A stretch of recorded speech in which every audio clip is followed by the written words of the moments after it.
Recently lamang nang kinulat ng aktor-politician na si Richard Gomez ang mundo ng showbiz industry nang ito'y mag-trending at mag-viral ang kanyang kuhang picture ng isang kilalang showbiz columnist kung saan nagmukha itong matanda at sobrang haggard sa paningin ng mga nakararaming mga showbiz insiders at maging ikinagulat ng kanyang mga tagahanga.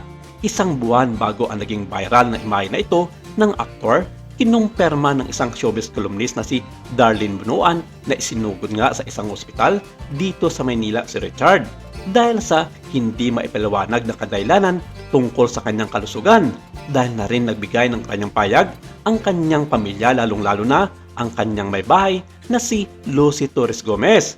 Sa kanyang artikulo sa Remate Tonight na inilathala noong May 11, 2024, sinabi ni Miss Darlene na kinumpirma ito ng isang kanyang mapagkatiwalaang source sa kampo ng aktor-politician na si Richard Gomez na dinala nga ito sa ospital. Ang pagkakaalam ng kanyang source ay dahil daw sa sumakit ang tiyan ng aktor matapos itong magreklamo sa kanyang personal assistant pauwi ng kanilang bahay na matatagpuan sa Quezon City. May nakaschedule pa man din na flight si Richard pauwi ng kanilang probinsya sa Ormoc. Bago pa ito mangyari, ang nasabing pananakit ng kanyang tiyan. Ayon sa source ni Darlene, agad naman daw nakalabas ng nasabing ospital si Richard at natuloy ang kanyang flight pauwi ng Ormoc base na rin doon sa schedule niya kasama ang kanyang asawang si Lucy. Hindi na naipaliwanag ang buong nangyari at kung ano ang naging findings ng mga doktor ni Richard Gomez, ito'y base na rin sa naging pahayag ng mapagkatiwalaang source ni Darlene.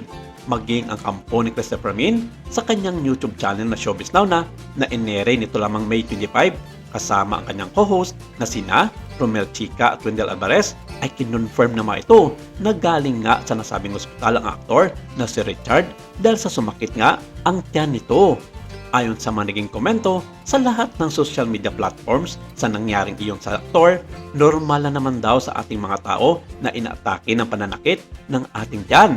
Depende sa kung ano ang ating makinakain at sa klima na nakapaligid sa atin.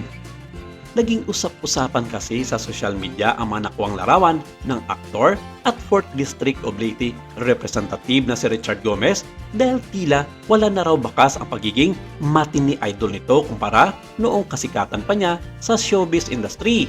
Sa katunayan ay isa nga sa mga nagbigay ng komento tungkol rito ay ang writer at director na si Ronaldo Carvalho o makailan lamang.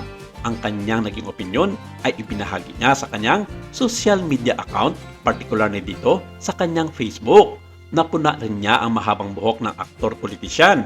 Saad niya, matagal ko na siyang hindi nakikita. Ganito na ba talaga ang itsura ni Richard Gomez now at 58? Parang masyado naman niyang ini-internalize ang kanyang pagiging farmer at politiko sa probinsya.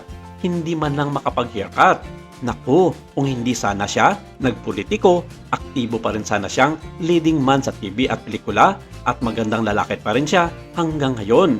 Marami ang naglabas ng kanilang mga komento at sa loobin sa nag-viral nga na larawan ni Richard Gomez kung makailan lamang.